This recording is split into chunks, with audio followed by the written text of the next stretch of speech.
yako 10 na Uhuru 10. Wakati Uhuru aliruka mkataba, walikuja wakakupigia kura, wakaweka mkataba. Kwa nini unataka kuvunja mkataba wako na deputy rais?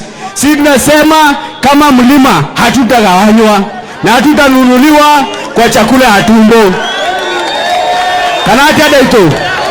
Kanati adeito twabe tuige bara nyumba thi turo ya muhiriga etiguo uri ahutio mwe wito na ithu tukarugama nake etiguo andu acio mahenetio makagura irio cia nda mumere acio ni thu cia ruriri ni mwanyita na moka kuria maguka mukamera uguo etiguo.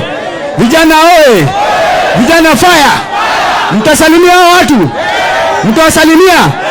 Lazima wape deputy president heshima, lazima wape mtetezi wa nyonge heshima. Na sisi hatuombi, it is our right. Sisi kama jamii ya mlima ni sisi tuna contribute kwa hii economy, ni sisi tunalipa maushuru mingi sana na tukapeana kura mingi sana kwa hii serikali.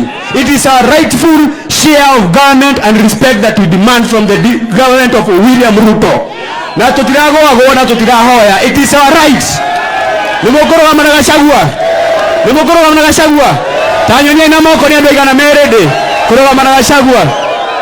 Ngai wa mũrathime na amweke wega etiguo. Asanteni sana watu wa Gikomba. Tuko na mheshimiwa wa Embakasi North, Mheshimiwa James Nakuya Bazenga.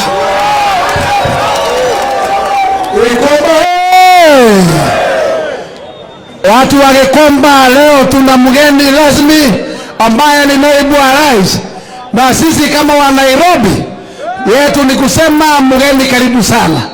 Tumetembelea watu wa wakulima tu kwa sababu huko gavana wa Nairobi anataka kufukuza wanabiashara.